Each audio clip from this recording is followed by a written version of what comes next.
Enregistrez-vous sur aqfem.com, votre site d'emploi.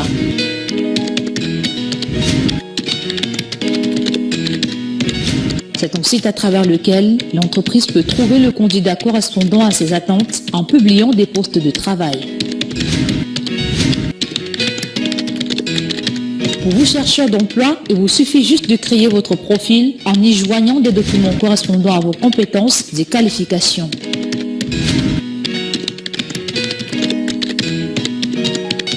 Joignez-nous dès à présent au réseau professionnel et profitez de ses avantages.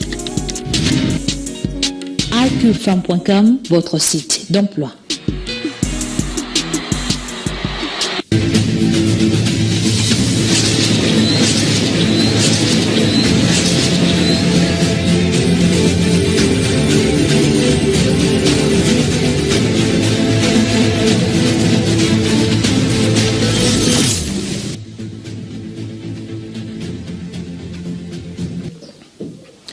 Bonsoir. 2018 sera une année électorale au Cameroun avec la présidentielle, les législatives et municipales.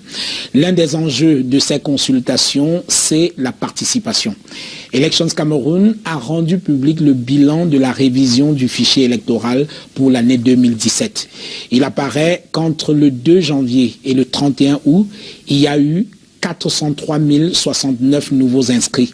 Le rapport d'Elections Cameroun sort alors qu'on attendait le bilan d'une campagne lancée en mai dernier avec pour ambition affichée d'inscrire 11 millions de Camerounais sur les listes électorales.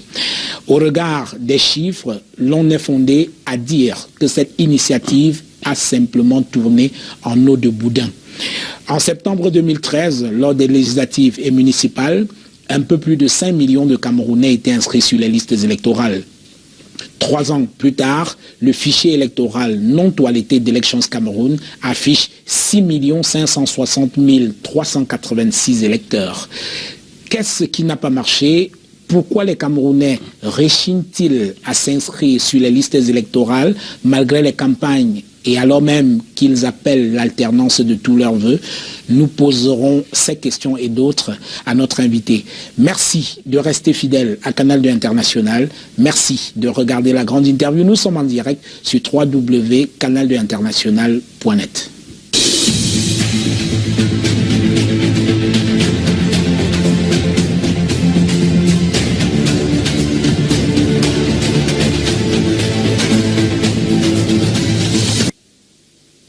Cabral Libi, bonsoir.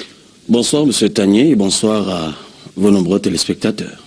Alors nous sommes très heureux de vous accueillir ce soir, mais je dois vous avouer que j'ai eu du mal à vous présenter quand je préparais cette émission.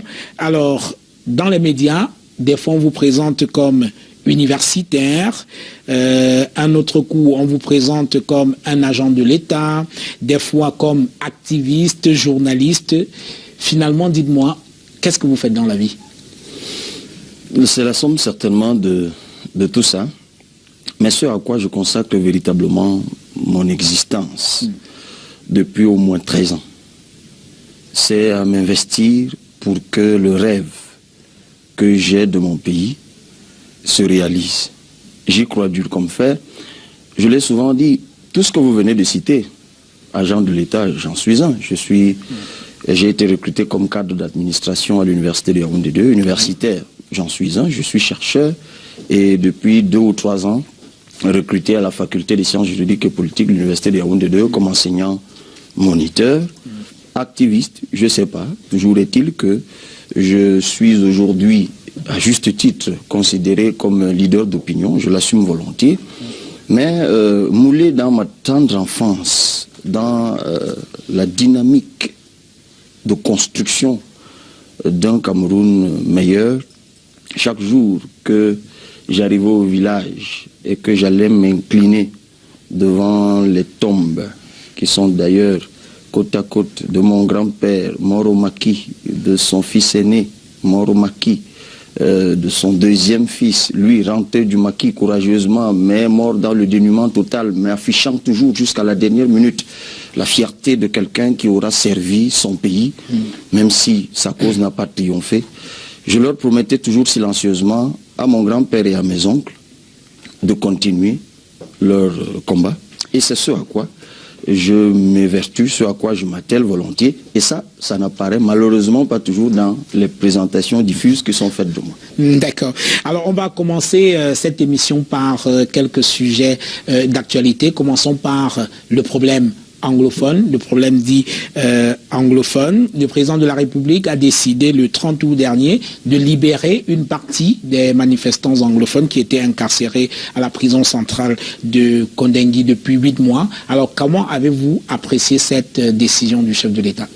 J'étais plutôt embarrassé parce que je fais partie de ces Camerounais qui sont montés au créneau depuis plusieurs mois, appelant à la libération des personnes qui étaient arrêtées injustement, innocemment. Parce qu'à chaque fois, il faut préciser, chaque fois qu'on parle de cette affaire-là, il y avait 2 catégories de personnes placées en détention. Il y avait les leaders du consortium, ceux-là qui ont été arrêtés, sans que les éléments fondant cette arrestation ne soient partagés par l'opinion. Et il y a cette autre catégorie de personnes à qui on peut imputer un certain nombre d'actes absolument répréhensibles et qui méritent donc que l'État affiche et exerce sa fermeté à cet égard. Et pour les premiers, moi en tout cas en particulier, je l'ai toujours dit, je l'ai dit dans des médias et d'autres, qu'il fallait, dans une optique de décrispation de cette crise, libérer déjà tout au moins les personnes arrêtées innocemment. C'est vrai que dans le cadre des poursuites, ou plutôt oui, de la justice militaire au Cameroun, à la lumière de la loi du 12 juillet 2017, ben, le commissaire du gouvernement n'est pas obligé, il n'est pas tenu par une obligation de publication des mobiles qui gouvernent l'ordre d'arrêter ou de placer en détention, ce qui est d'ailleurs dans un état de droit c'est un problème. Un problème, j'ai même envie de dire une incongruité, ça ne s'explique pas parce que cela rentre dans les droits fondamentaux de l'homme, mais il fallait quand même, compte tenu de la crise, du caractère exacerbé de celle-ci, que l'on affichât tout au moins les éléments présomptifs sur la base desquels ces personnes étaient arrêtées. En matière pénale, il y a un élément matériel, tout au moins. Alors, ces personnes, moi j'ai fait des recherches personnelles, j'ai relu les interviews des leaders du consortium, je suis entré dans leur site internet. D'ailleurs, l'un des leurs est aujourd'hui dans la commission du bilinguisme, un des membres, un des leaders du consortium. Je n'ai pas trouvé d'éléments et j'avais donc estimé à l'époque qu'il fallait les libérer dans une optique de décrispation parce que cette intimidation n'avait pas lieu d'être. Maintenant, la deuxième catégorie, et je me joignais en cela à Maître Mouna, dans le cadre toujours de cette décrispation, on pouvait imaginer une magnanimité républicaine, mais là encore, cette générosité doit effectivement, elle aussi, se fonder sur un certain nombre d'éléments. La législation pénale a prévu ce qu'on appelle le nolle prosequi, c'est-à-dire que le commissaire du gouvernement, dans l'optique de préservation de la paix sociale ou si l'intérêt national est engagé, il peut effectivement, sur instruction du ministre en charge de la justice militaire, arrêter les poursuites. On avait souhaité justement que dans une perspective de préservation de l'indépendance de la justice, que ce fut le commissaire du gouvernement, mais le président de la République a préféré se fonder sur un autre élément qui figure dans la loi, effectivement, qui lui donne... Est-ce que vous faites partie de ceux qui estiment que cette décision du chef de l'État est une entorse à l'indépendance de la justice ou alors à la séparation des pouvoirs? À partir du moment où cela a un fondement légal, on ne peut pas parler d'entorse, en tout cas, tout au moins du point de vue du droit. En revanche, l'opportunité de le faire, si ça a été fait dans une perspective de décrispation, je suis absolument d'accord. C'est pour ça que je vous disais que j'étais embarrassé, que moi qui ai appelé à ce qu'on les libère, que je fusse embarrassé au moment où ça arrive. C'est parce que ça s'est fait tardivement. Alors, est-ce que votre embarras vient aussi du fait que tous n'ont pas été libérés? Il reste encore dans les geôles de Kondengui un certain Mancho BBC, qui a été l'une des têtes de proue de cette manifestation. Il était apparu à Bamenda dans un cercueil et donc lui il reste encore en détention avec d'autres personnes. C'est un problème. Absolument. Cette libération à 2 vitesses. C'est un problème, absolument. Il faut se demander pourquoi on libère les uns et pas les autres. Qu'est-ce qui gouverne cela? On a tous lu et écouté le communiqué du secrétaire général de la présidence de la République qui donnait les mobiles. Oui, alors le secrétaire général de la présidence de la République, effectivement, dans son communiqué, soutient que cette libération ou alors cet acte du chef de l'État participe de la décrispation et participe de la volonté du gouvernement de résoudre les problèmes de manière pacifique, mais visiblement, on se rend compte que ça n'a pas tant que ça décrispé la situation. On a l'impression que la crise se durcit. Ben effectivement, la rentrée n'est pas effective, totalement effective à Bamenda et à Buea. C'est un problème là aussi. Il faut le regretter. Oui. Et ça pose le problème du timing. Parce que si ça a été fait, oui, pour qu'il y ait rentrée scolaire, on ne le fait pas 2 jours de la rentrée. Il fallait le faire 1 mois avant pour permettre, pour observer déjà ce que ça aurait comme conséquence, ce que ça aurait comme impact, et puis permettre aux uns aux autres de préparer cette rentrée. Dans le cadre de la tournée de sensibilisation que j'ai faite dans l'ensemble du pays, je suis allé en zone anglophone, je suis allé dans au moins 4 villes anglophones. J'ai pu échanger avec les uns et les autres. C'était à quelques jours de la rentrée, oui, vers la fin du mois d'août. Et j'avais relevé qu'il n'y avait pas de tenue. Je ne les voyais pas en vente. Je m'étais renseigné auprès d'un certain nombre de personnes qui travaillent dans la douane pour qu'ils me disent, comparé aux années précédentes, si les importations nécessaires avaient été faites, comme cela était le cas, les importations de fournitures scolaires. Ils m'avaient dit qu'effectivement, ce n'était pas le cas. Ça veut dire que libérer des personnes, parce qu'on veut une rentrée à 2 jours de la rentrée, alors qu'on aurait pu le faire avant, ça veut dire qu'une fois de plus, on a préféré la gouvernance du pourrissement, et puis certainement dos au mur, tardivement conscient de ce qu'on était en train de faire une bourde, on essaie de se rattraper. Mais écoutez, voilà les conséquences. Mais toujours est-il que moi, je fais partie de ceux qui souhaitent qu'il y ait rentrée scolaire. Sauf que je ne m'inscris pas dans le camp de ceux qui pensent donner la leçon aux parents d'élèves en leur disant « n'utilisez pas vos enfants ». C'est comme si les années précédentes, lorsque ces parents-là envoyaient leurs enfants à l'école, c'est nous qui leur demandions de les y envoyer. Oui. Et nous avons la prétention d'aimer leurs enfants plus qu'eux-mêmes. Eh bien, vous vous doutez certainement que si ces parents n'envoient pas leurs enfants à l'école, c'est parce qu'ils sont convaincus que pour l'avenir de leurs enfants, ben, la solution passe par le fait que leurs enfants n'aillent pas à l'école. Alors, est-ce que vous comprenez cette gradation dans les revendications et même carrément dans la défiance envers le pouvoir de Yaoundé, parce qu'on voit sur les réseaux sociaux des revendications qui sont de plus en plus sécessionnistes. Il y a un sécessionnisme assumé de la part d'un certain nombre de leaders anglophones, notamment ceux qui sont hors du Cameroun. Est-ce que vous comprenez cette gradation dans les revendications et dans la défiance du pouvoir de Yaoundé? D'abord, le sécessionnisme assumé n'est pas un fait nouveau. Oui. Il me semble que le SCNC oui. a toujours existé et que le 1er octobre, ils avaient et nous approchons dangereusement du 1er octobre de manifestation. Mais effectivement, 2017. Nonobstant effectivement le fait que l'article 111 du Code pénal punissait la sécession, ben, la tolérance administrative au Cameroun a laissé le SCNC fonctionner. Ça prend un relief particulier actuellement. C'est pour ça que je rappelais récemment, je ne sais plus où, que quand on brûle des drapeaux, qu'on pose des actes, des exactions ou des excès, c'est des actes qui ont souvent existé, mais comme c'était isolé, ça ne prenait pas un relief particulier. Actuellement, on en parle davantage parce que nous sommes en pleine crise. Mais sur la question de la dégradation, je comprends tout à fait, et ça s'explique scientifiquement, M. Jean-Bruno Tagné. La crise anglophone n'est pas née hier. Oui. La phase exacerbée, c'est celle que nous vivons, qui est déclenchée en novembre 2016. Je vous rappelle que pour le secteur de l'éducation, par exemple, notamment de l'enseignement supérieur que je connais mieux, depuis janvier 2016, la commission qui avait été mise en place par le ministre de l'Enseignement supérieur avait déjà rendu ses résolutions sur la question de l'éducation, de l'enseignement supérieur. Ces résolutions sont dans les tiroirs primo-ministériels et présidentiels depuis janvier 2016 jusqu'à novembre. Les revendications socio-professionnelles ne datent pas d'hier. Elles ont toujours existé. Les avocats les ont toujours formulées à l'adresse des autorités de la République. Même chose du côté des syndicats d'enseignants, du secondaire, du primaire. Ça a toujours existé. Mais qu'est-ce qu'on leur a réservé à ces revendications? La condescendance habituelle, la sourde oreille habituelle, le mépris habituel, jusqu'à l'exacerbation venue une fois de plus du mépris exagéré qui s'adossait à la négligence. C'est-à-dire que des avocats en robe décident d'exprimer leur mécontentement, on les bastonne dans la rue comme de vulgaires voyous, on les traîne dans la poussière, et puis c'est de là que c'est parti. Des revendications socio-professionnelles, ça a muté progressivement vers des revendications politiques. Et il y a même carrément eu inversion de l'ordre des revendications.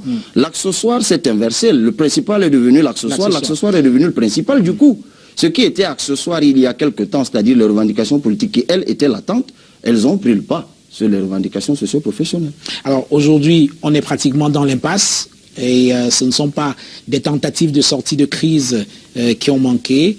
Aujourd'hui, comment peut-on faire très rapidement pour sortir de cette crise? Rapidement, je ne sais pas. Moi, je ne pense pas qu'on soit dans l'impasse. Je crois qu'on est dans l'incompétence à gérer une crise. Oui, mais c'est l'impasse, puisque la crise perdure. Même ce Jean Bruno Tagné, d'où venons-nous? Le 4 mars 1916. Non, ne refaisons pas... je ne veux pas refaire l'histoire, mais c'est important. Oui, ben, écoutez, on connaît très bien... si vous voulez que je formule la position qui est la nôtre, je suis obligé, pour vos téléspectateurs, de commencer par là. Les anglophones et les francophones ont toujours été des frères. En 61, et même avant 61, c'est pour ça que je partais du 4 mars 1916. Mais si vous voulez, nous partons du référendum. Le référendum qui a eu lieu, il s'est soldé par le résultat qu'on connaît pour au moins 2 raisons. C'est parce que les francophones et les anglophones avaient un destin commun qui était déjà politique, mais également un destin commun qui était socio-anthropologique. C'est pour ça que ceux qui étaient proches du côté francophone sont restés chez les francophones. Ceux qui étaient proches du Nigeria sont allés du côté nigérian. Mais le contrat politique qui a été signé en 1961, a-t-il été respecté? Parce qu'il y a un élément, Jean Bruno Tagné, qui a été oublié. On est bien d'accord qu'il y a un élément qui a été, au-delà du contentieux historique, il y a un élément qui a été oublié. C'est qu'il y a une partie qui a acquis une culture anglo-saxonne. Lorsque nous sommes rentrés dans le mariage contractuel de la réunification, il y a eu une phagocytose maladroite qui a minoré la prise en compte de l'élément culturel d'importation anglo-saxonne.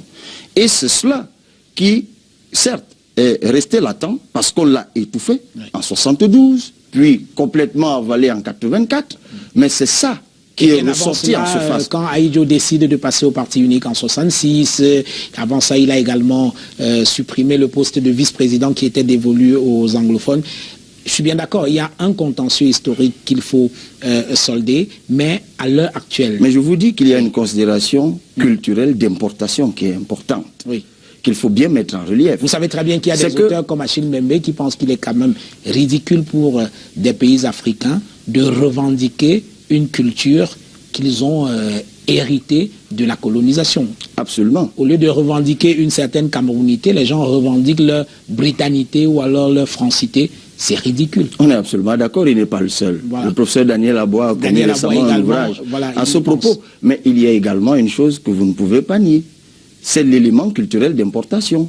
Parce que l'Angleterre avait un mode de gouvernance qui était différent du mode de gouvernance français. Absolument. L'indirect rule. Ce qui fait que les populations anglophones ont un comportement différent des populations francophones. L'indirect rule voulait le pouvoir au peuple. La décision partait du bas vers le haut. Alors que le mode de gouvernance français, c'était tout l'inverse. Le pouvoir partait du haut et écrasait le bas. Le code de l'indigénat n'est pas venu de l'Angleterre. Il est bien venu de la France. Mais oui, c'est un marqueur sociologique important. Du coup, la phagocytose qui a eu lieu, ou alors qui a été tentée avec prédominance du mode de gouvernance francophone, fait que les populations anglo-saxonnes, pas par nature, mais par importation, s'y retrouvaient difficilement. Je vous rappelle que les NAM, par exemple, mais très rapidement, les NAM, par exemple, on ne comprend pas ça là-bas. Vous faites une étude, nous on l'a faite dans notre groupe, on s'est rendu compte que les anglophones, par exemple, sont très attachés aux populations, aux professions libérales. C'est bizarre. Alors que les francophones sont attachés à la toute-puissance de l'État, à l'ENAM, par ailleurs. Une mentalité héritée de la présence française au Cameroun. Ceci expliquant cela, vous voyez que les hautes autorités de la République qui veulent conserver la domination et envoient constamment leurs enfants. D'ailleurs, j'ai appris au passage que la plus haute autorité de la République a enfin consenti à y envoyer sa fille, tant mieux. Mais cela traduit bien cette situation. Est-ce qu'une visite du président Biya sur le terrain à Bamenda ou à Boya serait un acte supplémentaire dans le sens de la décrispation? Ce ne serait qu'une amorce. Vous savez, on ne règle pas une crise aussi profonde par des parades et des saupoudrages. Je vous dis, ce serait une amorce. Le président Biya, c'est vrai, il serait bien obligé en ce moment-là de se départir un peu de sa sa tour. Mais oui, justement, est-ce que vous pensez qu'il le fera? Ben, je souhaite qu'il le fasse. Parce qu'il est bien connu que c'est un homme qui n'aime pas spécialement donner le sentiment d'avoir été poussé par la foule à poser ses actes. Monsieur Jean-Bruno Tagné, oui. Moi je suis allé à maintes reprises en zone anglophone dans le cadre du travail que je faisais, mais pas seulement. Aussi pour échanger avec les compatriotes anglophones. Je pense que la question de la descente, j'emprunte votre terme, de Paul Biya en zone anglophone, ne doit pas être posée en termes de souhait ou d'espérance. C'est une obligation pour un chef d'État, lorsqu'il fait face à ce type de crise, de prendre des dispositions. L'une d'entre elles, c'est d'aller par lui-même rencontrer ses compatriotes, qui, je rappelle, seront appelés dans un an. C'est par cela que vous avez commencé l'émission, à aller voter pour ou contre lui. Je pense qu'il a l'obligation, lorsqu'on est un chef d'État, M. Jean-Bruno Tagné, on doit descendre. Moi, j'ai vu, avant de venir ici, comme j'ai l'habitude de rentrer dans le site de la présidence de la République, j'ai vu qu'il a adressé une lettre compassionnelle au président Macron pour le passage de Irma. Ben, on aurait espéré que le mois d'août, qui a été ce meurtrier par les accidents de circulation, ben, ait provoqué par lui un acte analogue de compassion vis-à-vis de son peuple. Je veux bien qu'on se soucie des Français lorsqu'ils sont dévastés par un ouragan, mais il faut se soucier aussi des Camerounais lorsqu'une rentrée scolaire est mise en péril. Je rappelle qu'il s'agit quand même de l'éducation des Camerounais. Et que vous me disiez qu'un chef d'État continue à envoyer des missionnaires qui eux-mêmes d'ailleurs se comportent comme lui-même. Écoutez, je ne veux pas porter de jugement sur les hautes autorités de la République. Il ne faut pas qu'on m'accuse, et vous, avant, d'outrage à chef d'État. Mais je pense quand même qu'en tout cas, moi, à sa position, je serai peut-être à la 3e descente en zone anglophone. Sortons très rapidement de cette phase d'examen de l'actualité par le comité de normalisation qui a été installé à la Fédération camerounaise de football. Alors, un commentaire sur le choix des personnalités désignées pour conduire ce comité de normalisation, le deuxième en moins de 5 ans au Cameroun. D'abord, la normalisation, c'est elle-même normalisée, comparée à ce qui se fait généralement par la FIFA. La normalisation en 11, c'était plutôt pléthorique, donc ils sont revenus à de justes proportions. 5. Il y a 3 avocats. Oui. Tant mieux, ce sont des juristes. Donc il leur est demandé de rédiger des textes et d'organiser une élection. C'est vrai, la vice-présidente, j'ai suivi le professeur Nkoumvondor, qui est un acteur de première heure et un combattant de la première heure de la normalisation. Oui. Il a promis récuser la vice-présidente parce qu'il l'avait croisée un jour dans une audience à la Chambre de conciliation et d'arbitrage. Et en ce moment-là, elle était l'avocate de la FECAFOOT. Donc il estime que l'engagement a été pris, que ceux qui ont été mêlés directement ou indirectement à la crise ne fassent pas partie. Il conteste sur le fondement de l'engagement qui a été pris par la FIFA, mais c'est une question à suivre. Moi je pense qu'il faut laisser et aider cette normalisation à faire son travail, parce qu'à la vérité, M. Tagné, la vraie normalisation, ce n'est pas celle qui va se faire en 8 mois. La norme, c'est la gouvernance du football. Et la gouvernance a des éléments constitutifs, la compétence, la transparence, la responsabilité active, du moins pour ceux qui travaillent sur les théories de gouvernance. On a besoin de normaliser notre football par son fonctionnement au quotidien. J'ai appris des choses incroyables, des dépenses astronomiques qui sont faites au profit de hautes personnalités tapées dans l'ombre présidentielle ou primo-ministérielle, alors que les footballeurs sont misérables. Est-ce que vous vous rendez compte, M. Jean-Bruno Tagné? On parle d'un football professionnel au Cameroun. Si je vous posais la question, je vous la pose à vous, parce que je sais que vous avez, dans une autre vie, été un étudiant de droit. Est-ce que vous pouvez me dire quelle est la nature du contrat d'un footballeur qui s'engage pour 5 ans dans un club? Parce qu'au Cameroun, on a le contrat à durée déterminée, qui, s'il arrivait à 5 ans, deviendrait un contrat à durée indéterminée. Et vous avez le contrat à durée indéterminée. Ce sont forcément des contrats à durée déterminée. Et ça ne peut donc pas aller jusqu'à 5 ans, comme on le voit dans tous les championnats du football du monde. Ça veut dire que lorsqu'on veut normaliser un secteur comme celui-là, si un État veut normaliser un secteur comme celui-là, il n'attend pas la FIFA. Il révise son code du travail pour aménager juridiquement ce type de contrat. Mais on n'en est pas seulement là. Donc il y a d'autres éléments. Et puis le dernier qui est très important, et c'est en cela que j'interpelle le comité de normalisation qui vient d'être là. Ce que j'ai découvert dans mes recherches personnelles, c'est que en réalité, le vrai problème du football camerounais aujourd'hui, c'est l'inféodation de tous les exécutifs de la FECAFOOT par le pouvoir de Yaoundé. Est-ce que ce nouveau comité de normalisation échappera à l'inféodation? On a bien vu que la FIFA cette fois s'est montée plus espiègle en choisissant des personnes qui exercent des professions libérales, parce que le lien de subordination qui caractérisait les prédécesseurs de ceux-ci avec l'État les prédisposer à être obéissants, notamment à la plus haute autorité décrétale. Mais actuellement, avec ceci, c'est la question que je me pose. Est-ce que eux, ils auront le courage, la force de caractère de résister à cette inféodation qui a d'ailleurs commencé de façon larvée par les petites attentions du ministère des Sports? Attendons de voir. Très bien. On a jusqu'à février prochain pour voir ce que ce comité de normalisation, ce deuxième, va pouvoir faire. Je vous propose de marquer une pause pour aller à la rencontre de notre invité de ce soir. Il a donné le ton. Etier Homo, voici l'homme sous la plume de Arnoung Defak avec les images de Samuel Louis.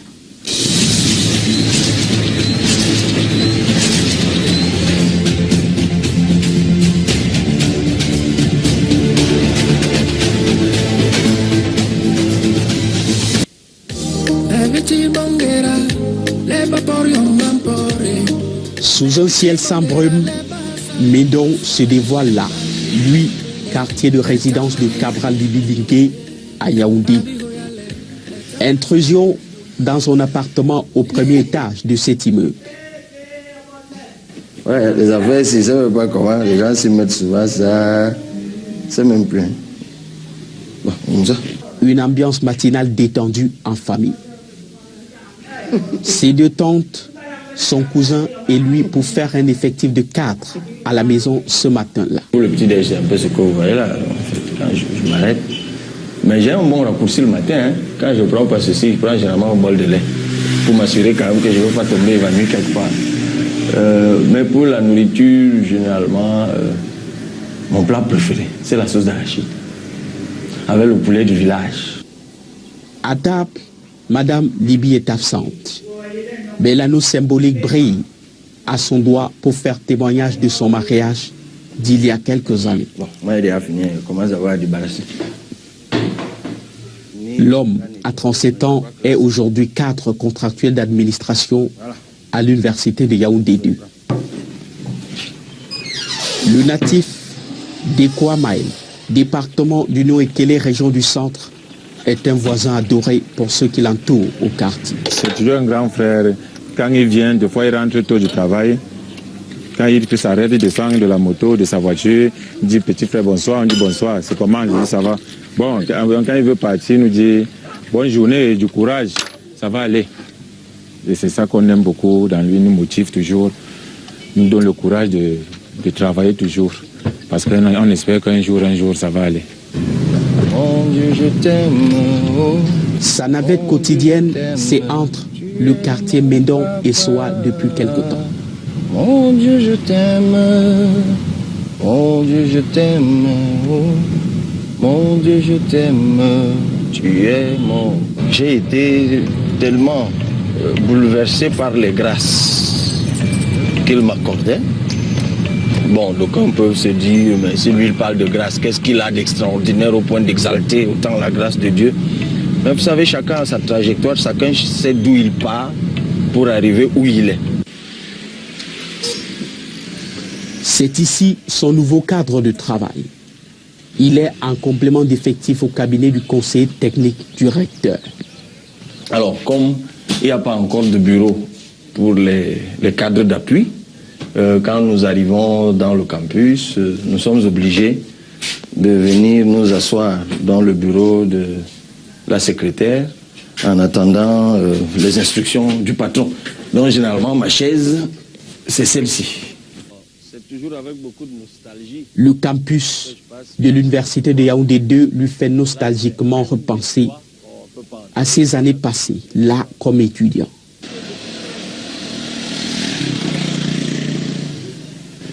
Au bout de ses études universitaires, pas moins qu'un 2A en droit public international en poche. En bonus, un master 2 en sciences de l'information et de la communication obtenu en 2004. La même année, il est sélectionné en doctorat de droit international. C'est d'ailleurs ce qui lui a donné la légitimité de moniteur de travaux dirigés en droit public international entre 2014 et 2015. Le premier jour il est entré en salle, c'était un peu extraordinaire parce qu'il a trouvé la salle, la table un peu sale. Lui voulait justement un lotus, un mouchoir pour nettoyer. Et du coup, à base de cet exemple, il a pris une affaire en droit international qui concerne l'affaire du Lotus. Avant d'arriver là, il a dû braver des études primaires et secondaires.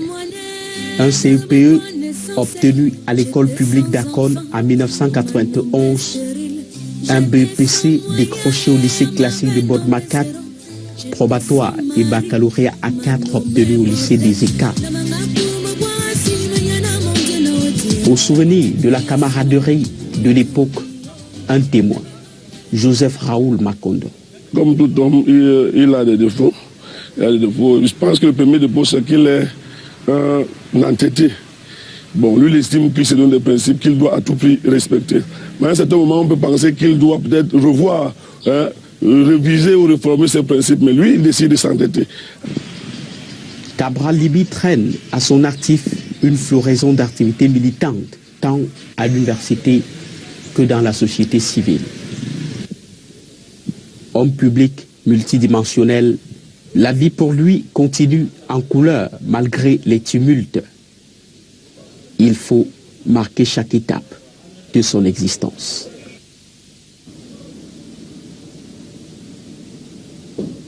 Voilà, retour dans ce studio avec notre invité Cabral Libye. Alors, vous avez lancé en mai 2017 l'opération 11 millions d'inscrits sur les listes électorales. Alors, c'était quoi l'objectif de cette initiative lorsque vous l'avez lancée? L'objectif, c'était de ramener les citoyens camerounais dans le champ politique. Nous étions partis d'un constat, on l'a souvent rappelé, qu'à un an des élections, de 4 scrutins importants pour la vie de notre pays, c'est une année historique d'ailleurs, qu'à peine la moitié de la population en âge de voter était inscrite sur les listes électorales. Et nous nous sommes donc dit qu'il fallait faire absolument quelque chose et nous avons lancé l'opération 11 millions d'inscrits. Alors, la révision des listes électorales s'est achevée conformément à la loi le 30 août dernier. Elections Cameroun, l'organe chargé de conduire le processus électoral au Cameroun, a publié ces chiffres et l'organe révèle qu'il y a eu 403 069 nouveaux inscrits entre le 2 janvier 2017 et le 31 août. Alors, comment est-ce que vous avez accueilli cette nouvelle de Elections Cameroun? Avec sérénité. Oui. Parce que figurez-vous qu'avant que l'ECAM ne publie ces chiffres, nous étions totalement satisfaits du succès éclatant qu'a connu l'opération que vous évoquez, 11 millions d'inscrits. Ben, ce n'est pas une plaisanterie, M. Tagné. Je vous rappelle que lorsque cette opération est lancée, je suis seul, tout seul. Jean-Bruno Tagné. Il n'y a personne derrière moi. J'ai aucune structure. Je n'ai pas un copec pour faire ce travail. 3 mois plus tard, ça a fait 1000 fois la une et meublé les colonnes des journaux. Vous en avez parlé à maintes reprises. Ça a valu l'attention du monde entier. Oui, mais l'objectif, ce n'était pas de faire parler de l'initiative. Il s'agissait d'inscrire ou alors d'amener les gens à s'inscrire sur les listes électorales. Excusez-moi, l'objectif, ce n'était pas de faire parler, Cabral. D'abord, vous n'êtes pas au courant de tous nos objectifs. Parce que figurez-vous que nous partons de très loin. Si les Camerounais ne s'inscrivent pas sur les listes électorales, c'est qu'il y a une raison. Et bien avant nous, d'autres ont essayé. Cette mobilisation que vous avez observée, ces milliers de jeunes. Vous voulez que je vous raconte une anecdote? Allez-y. Cette année, je suis arrivé un matin à Bafoussam. Je n'avais pas fait 15 minutes dans la ville que j'ai vu une colonne d'une vingtaine de jeunes partis de Tchang. Parce qu'ils avaient vu dans les réseaux sociaux que j'arrivais dans la ville de Bamenda. Je vous raconte une autre anecdote. J'arrive dans la ville de Maroua. Je vais à un lieu où on m'avait dit qu'il y avait une mobilisation. Je trouve une trentaine de jeunes, loin en Maroua, avec des t-shirts floqués, 11 millions d'inscrits, criant dans des mégaphones, en français, en foufoulde, appelant leurs compatriotes à s'inscrire. Il arrivait des moments où je me demandais si c'est moi qui fais ça. Et je suis arrivé à la conclusion que non. En fait, c'est une flamme qui était éteinte, qui a repris vie. Cette citoyenneté qu'on croyait partie, elle était là, elle était latente. Elle attendait d'être activée par une personne crédible. Je n'ai peut-être pas la prétention de m'afficher comme telle, mais ceux qui ont écouté l'appel que j'ai lancé me le disent. Et pour les chiffres, je vois que visiblement vous y êtes très intéressé par eux. Parce que justement, c'est vous qui avez commencé par donner des chiffres. Vous espériez inscrire 11 millions de Camerounais sur les listes électorales et à l'heure du bilan, vous n'en avez même pas inscrit 1 million. Le gap, il est très important. C'est un échec, c'est une bérésina. Non, pas du tout. D'abord, vous auriez dû ajouter bilan d'étape.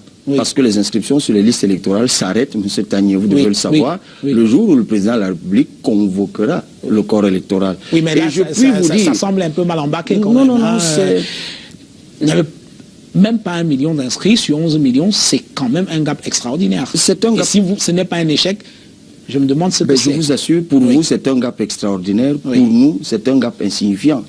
Parce que le plus difficile a été fait. L'engouement est là, l'enthousiasme est là. J'en ai croisé des milliers. Aujourd'hui, je vais vous dire, moi j'aime les anecdotes. Vous savez, je me suis coiffé avant de venir ici, j'ai l'air un peu beau certainement. Et vous savez la confidence que m'a faite le coiffeur? Non. Il m'a dit, écoutez grand frère, ce que je vais vous dire va vous énerver, mais j'ai décidé d'aller m'inscrire hier, et puis on m'a dit que c'était fermé. On ne s'inscrivait plus. Et je lui ai dit, mais pourquoi tu ne l'as pas fait depuis? Il dit non, je vous avais suivi, mais en fait, je n'avais pas bien suivi la date. Mais faites-moi confiance, le 2, si ça reprend le 2, je serai le premier à m'inscrire. Alors, ils sont des millions qui attendent impatiemment le 2 janvier, Jean-Bruno Tanier, pour affluer vers les points d'inscription et les camps. La Bérésina dont vous parlez, gardez bien le mot. Vous allez l'employer. Vous savez, j'ai vu un journal titré Cabral Libye échoue lamentablement. Et ça m'a tellement fait rire que j'ai filmé ça, j'ai gardé dans mon téléphone. Vous ne pouvez pas en vouloir à ce journal. Mais non, j'ai appelé le journaliste en question, qui était d'ailleurs très gentil lorsqu'il me faisait l'interview. Il ne m'avait pas dit qu'il allait titrer le contraire de ce que je lui ai dit. Mais passons. Je lui ai dit, note que le jour où le président de la République convoque le corps électoral, j'espère et je veux que tu prennes l'engagement que tu titreras Cabral Libye a réussi magistralement. Est-ce que vous n'avez pas eu, comme on dit en français, les yeux un peu plus grands que l'estomac? Parce que 11 millions d'inscrits sur les listes électorales, d'abord, d'où êtes-vous sorti avec ce chiffre de 11 millions? Mais je viens de vous le dire, l'Institut national de la statistique, je croyais vous l'avoir dit, mais peut-être pas, a publié. Les Camerounais en âge de voter sont entre 13 et 14 millions. Voilà le nombre de Camerounais en âge de voter. Donc le chiffre, je le prends parce que j'estime que raisonnablement, parmi les Camerounais en âge de voter, il y en a qui n'ont pas de carte nationale d'identité et ils sont même en nombre que nous n'avons pas soupçonné, on s'en est rendu compte sur le terrain. Il y en a qui n'ont même pas d'acte de naissance, M. Jean-Bruno Tanier. On en a trouvé sur le terrain. Il y en a dont les cartes nationales d'identité sont périmées et qui font face à la nouvelle réglementation qui est pour certains un peu prohibitive ou plutôt rédhibitoire. Et il y a d'autres choses qu'on n'avait pas soupçonnées, effectivement, au moment où nous lançons l'opération, que par exemple, les kits de l'ECAM planteraient tout le temps. Et je remercie encore les équipes de l'ECAM que nous avons trouvées. On n'est pas en train de vous défausser sur l'ECAM là. Mais non, mais pas du tout. Mais j'ai été non seulement le premier à les remercier, parce que j'ai découvert qu'il y avait l'ECAM d'en haut et les camps d'en bas. Et les camps d'en bas, c'est des compatriotes comme vous et moi, qui se sont d'ailleurs fixés des objectifs chiffrés, aux côtés de qui nous avons, nous, nos équipes, et moi-même parfois, travaillé jusqu'à 22 heures tard dans la nuit, parce qu'ils voulaient que les Camerounais s'inscrivent. Ça a été quelque chose d'impressionnant. On a redécouvert les camps. Donc pour rien au monde, je pourrais me défausser sur les camps. Mais on a découvert d'autres choses qui ont pu être considérées pour nous comme des embûches. Et puis, évidemment, la désaffection est due au fait que l'appareillage électoral pour beaucoup de Camerounais est taillé sur la mesure d'un homme, sur la mesure d'un système. Et il y a l'autre élément que vous n'évoquez pas suffisamment. Monsieur Jean-Bruno Tanier, vous faites vraiment confiance à ces chiffres? Pour l'instant, on n'a pas d'autres chiffres. En l'absence des chiffres contraires, on est bien obligé de faire confiance aux chiffres qui viennent de l'organisme qui est en charge d'inscrire les gens sur les listes électorales. Est-ce que vous avez d'autres chiffres que vous pourrez nous brandir pour prouver le contraire? Le journaliste perspicace que vous êtes, et vous n'avez pas cessé de l'être seulement à l'occasion de cet échange, a certainement dû remarquer que le tableau publié par l'ECAM ne fait pas mention des inscriptions de la diaspora. Ça veut dire qu'à défaut d'être faux, ces chiffres sont au moins incomplets. On est d'accord? Allez-y, poursuivez. On est d'accord ou pas? Je ne sais pas être d'accord avec vous. Sous réserve de la vérification. Les chiffres de la diaspora vont peut-être venir, mais vous pensez bien que les chiffres de la diaspora ne vont pas venir renverser la tendance. Ah, écoutez, attention. Si déjà les chiffres de la diaspora sont attendus, savez-vous combien de chiffres de quelques parties du Cameroun qui sont attendus? Est-ce que vous serez en train de soupçonner l'ECAM d'avoir manipulé les chiffres? Et ce serait dans quel intérêt? Écoutez, parce que j'ai l'impression que vous commencez déjà à chercher un bouc émissaire, vous vous défaussez visiblement sur l'ECAM. Je ne soupçonne l'ECAM de rien. Je fais un constat que l'intelligence que nous avons en partage vous permet de faire. Je vous dis que les chiffres sont incomplets, je vous donne un élément scientifiquement soutenable. On est d'accord là-dessus, M. Tagné, même si vous ne dites pas oui. Les chiffres, on est d'accord. Ça veut dire que les chiffres sont incomplets. Donc, la prudence commanderait qu'on ne s'exprime pas de façon aussi péremptoire que vous le faites sur des chiffres qui sont incomplets. Attendez qu'ils le soient.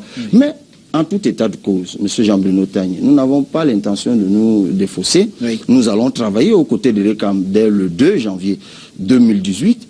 Mais je voudrais quand même vous dire aussi, et j'espérais que vous nous poseriez la question. L'émission n'est pas terminée. Écoutez, il y a des questions qui arrivent. Cette campagne, M. Jean-Bruno Tagné, pourquoi a-t-elle fait l'objet d'autant d'attaques, d'autant de désinformation? Est-ce que vous vous rendez compte que les commissions d'inscription prévues par le code électoral, on ne l'imaginait pas quand on lançait cette opération, étaient complètement, au moins à 90% sur toute l'étendue du territoire, désertées par les partis politiques. Ça veut dire que la question de l'inscription sur les listes électorales n'intéresse pas grand monde. Mais pourtant, ils veulent aller aux élections. Ils appellent même pour certains à la révision du code électoral, comme si c'était la voie royale. Alors là, je vous arrête tout de suite. Beaucoup de partis politiques ont appelé les Camerounais à s'inscrire sur les listes électorales. On n'a pas attendu Cabral Libby pour le faire, je suis désolé. Le SDF, le MRC, le CPP de Kawala, sauf qu'à la différence de votre initiative, ils pointaient également les dysfonctionnements liés au processus électoral. Et ça, on y reviendra. Mais je tenais quand même à rappeler que c'est un travail que certains partis politiques ont commencé à faire, ainsi que d'autres leaders de la société civile. Ok, vous faites un bon défenseur. Peut-être avec moins de communication que vous, peut-être. Vous faites un bon défenseur de ces partis politiques-là. J'essaie de rétablir la vérité. Oui, mais faites attention à ce que vous dites. Parce que moi, je reviens du terrain, M. Jean-Bruno Tagné. Vous savez, avant, j'étais comme beaucoup d'entre eux, seulement sur les plateaux, comme celui-ci. Depuis 3 mois, moi, je suis sur le terrain. Et je vous dis que les commissions d'inscription, où on attend des partis politiques. Je vous rappelle que l'opération dont vous parlez date de 3 mois. Vous l'avez dit. La toute première opération de terrain a eu lieu un 27 mai. C'était au quartier Ange Raphaël, à Douala 5. C'est 3 mois. Il y en a qui sont là depuis une éternité. Ils ne sont pas dans les commissions d'inscription. Alors justement, est-ce qu'il n'y avait pas quelque chose d'illusoire ou même de fantasmatique dans votre initiative? 11 millions d'inscrits. Alors, je rappelle, j'ai donné quelques chiffres en introduisant cette émission. Lors des législatives et municipales du 30 septembre 2013, on avait environ 5 millions de Camerounais sur les listes électorales. 3 ans plus tard, les chiffres de Elecam, c'est 6 millions 157 317 personnes inscrites sur les listes électorales. Alors, comment avez-vous pensé que vous pourriez réussir à faire inscrire le double de ce chiffre-là entre mai et octobre? Mais par une Ou alors méthode, jusqu'à la convocation du corps électoral? Par une méthode toute simple, et c'est d'ailleurs celle qui a permis que vous ayez le chiffre dont vous parlez. Parce que figurez-vous, M. Jean-Bruno Tagné, s'il n'y avait pas eu cette initiative, que des millions de jeunes, on n'aurait même pas eu la moitié, que les millions de jeunes Camerounais ont porté. Et je pense que nous devons leur exprimer ici, et je le fais, nos remerciements, notre gratitude. Parce qu'il y a une nouvelle armée de patriotes dans ce pays. Il y a une nouvelle armée de citoyens dans ce pays qui se recrutent dans toutes les strates de la société, qui ont fait un travail en 3 mois extraordinaire, sacrifiant leurs petites économies pour fabriquer des t-shirts, faisant du porte-à-porte dans les quartiers sous la pluie, parfois tard dans la nuit, travaillant parfois, je l'ai dit, sous la pluie, sous le soleil, tôt le matin. Ces jeunes Camerounais méritent du respect. Ils se sont montrés capables de faire ce que ceux qui passent le temps à leur donner des leçons ne font pas. Et d'ailleurs, vous me dites, et vous citez certains partis politiques, je suis d'accord avec vous, et qui se préparent à aller aux élections. Ils ne sont pas présents dans les commissions d'inscription, des listes d'inscription. Et en plus, ils écument radio et télé, disant que ça ne sert à rien de s'inscrire. C'est d'ailleurs extraordinaire. J'ai croisé des élus, c'est-à-dire des personnes élues de ces partis politiques que vous avez cités, qui s'asseyent sur des plateaux de télévision, qui se préparent d'ailleurs à nouveau à être élus, et qui disent que ça ne sert à rien de s'inscrire. C'est à se demander pourquoi ils veulent être élus. Et d'ailleurs, vous savez, ils sont allés très loin. Ils m'ont traité d'idiot, de tous les jeunes qui me suivent. Revenons à l'opération. Apparemment, ça vous dérange, que je précise que... Mais c'est l'une des raisons pour lesquelles l'opération n'a pas marché. Figurez-vous. Qu'on m'a fait passer pour un pion du régime. Vous avez suivi ça certainement. On en parlera. Ah, ok. On en parlera. Parce que, figurez-vous que si vous êtes dans un pays où beaucoup de citoyens refusent de s'inscrire parce qu'ils estiment que l'opération est taillée, que l'appareillage électoral est taillé sur mesure. Lorsqu'un citoyen s'engage à leur parler, à les convaincre qu'il n'y a pas un autre moyen d'obtenir le changement, et il y a ceux qui prétendent aussi vouloir le changement, qui diabolisent celui qui l'a fait. C'est simplement par jalousie. Et je dois avouer, je fais ici l'aveu, que je ne savais pas que dans un pays comme le nôtre, le champ politique aussi étriqué que celui de l'opposition était aussi gouverné par la jalousie. C'est quand même incroyable. Alors, est-ce que vous n'avez pas volontairement vendu du vent à vos bailleurs avec une opération aussi irréaliste? D'ailleurs, qui finance l'opération 11 millions d'inscrits? Parce qu'on vous a vu faire le tour du Cameroun, vous avez même fait un tour hors du Cameroun, aux États-Unis notamment, et d'autres voyages sont prévus. Alors, qui finance cette opération? Alors, j'ai aimé l'opération, vendre du vent aux bailleurs. Oui. Je vous assure... Les bailleurs, c'est ceux qui ont financé l'initiative. Alors, ces bailleurs, ils ont acheté ce vent avec joie. Et à aucun moment, ils ne regrettent l'achat, la dépense qu'ils ont faite. Vous savez qui sont ces bailleurs, et je réponds à votre question. Allez-y. C'est exactement ces jeunes que vous avez vus sur le terrain. Les t-shirts. De quelle manière? Ils cotisaient leurs maigres économies. Vous savez, le travail qui se faisait sur le terrain était simple. Il fallait travailler avec l'ECAM, convenir d'un lieu où les inscriptions se feraient. Des jours à l'avance, nos équipes, partout dans le Cameroun, ils allaient dans la localité en question, ils sensibilisaient les populations.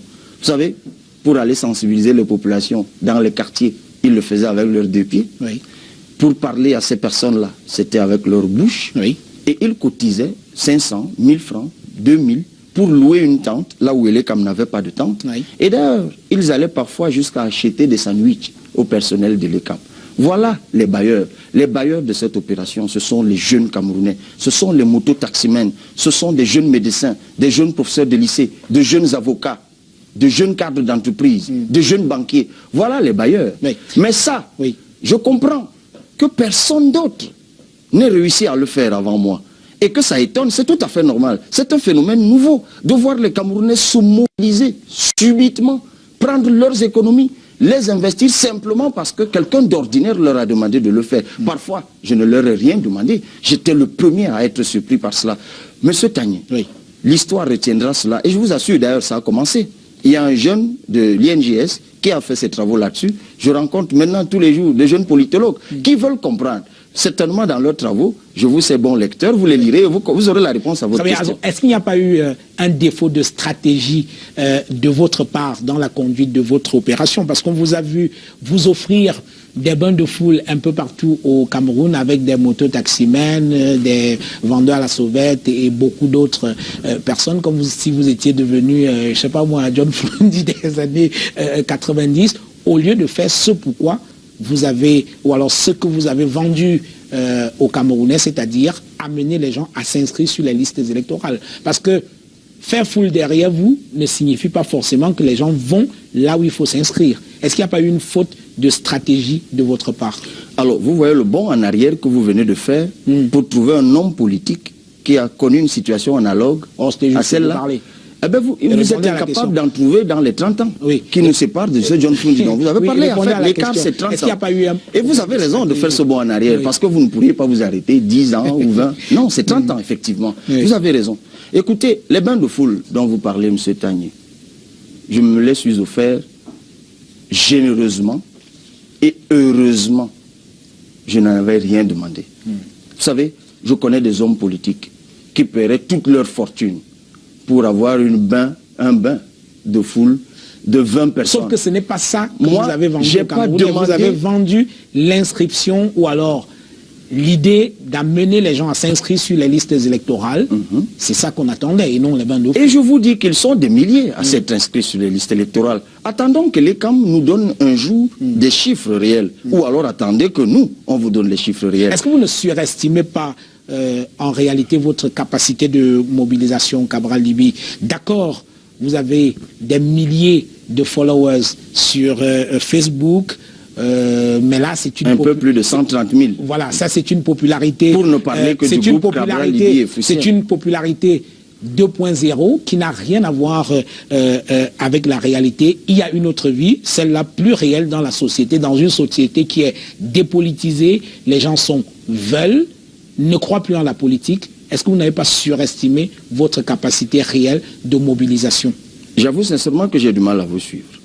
Vous dites que j'ai une popularité virtuelle, vous comptez le nombre de followers, oui. Mais quelques secondes avant, vous-même vous parliez de la popularité de rue avec des bains de foule, bon, ouais, au point que vous m'avez comparé à John Foudi. Quand on parle de petits bains de foule, allez-y, répondez à cette question-là. Est-ce que, laissons John Foudi tranquille. Non, il n'avait pas de petits bains de foule. Oui, est-ce que... C'était de grands bains de foule, John Foudi. Rendez-lui ça, faites justice. Oui, on est bien d'accord. Est-ce que vous n'avez pas surestimé votre popularité? Mais absolument pas. C'est-à-dire que sur les réseaux sociaux, 130 000 followers, c'est magnifique, mais dans la réalité, c'est autre chose. Vous avez fait face à la vraie réalité du terrain politique, c'est-à-dire une société qui est dépolitisée, des jeunes qui ne croient plus en la politique, qui ne voient pas l'intérêt d'aller s'inscrire sur les listes électorales. Et ça, c'est ce que vous auriez dû renverser. Monsieur Tagné, oui. Si nous n'avions pas de rapport sympathique dans une autre vie, j'aurais convoqué pour vous un proverbe chinois. Oui. Je ne vais pas le faire. Parce que je n'ai jamais lancé une opération de démonstration de popularité. J'ai lancé une opération d'inscription sur les listes électorales, demandant aux Camerounais de s'inscrire sur les listes électorales. Et vous avez vous-même fait la précision que je ne suis pas le premier à le faire. La question que vous devez vous poser, pourquoi quand c'est Cabral Libye qui lance cette opération, ça a autant de retentissement? Vous avez lancé avec des chiffres. Vous l'avez lancé avec un grand renfort de publicité, de tapage médiatique et tout. Il est tout à fait normal aujourd'hui qu'on en fasse un peu le bilan. C'est pour ça que vous avez été invité ici, Cabral Libye. Mais là encore, je me demande où vous tirez toutes ces informations. J'ai jamais fait de tapage médiatique. Vous m'avez croisé sur... L'opération 11 millions, vous êtes le responsable. Tout le monde en parle. Vous avez fait des c'est pas parce que tout le monde parle d'une chose que moi j'ai fait un tapage médiatique. C'est pour ça que je vous pose la question.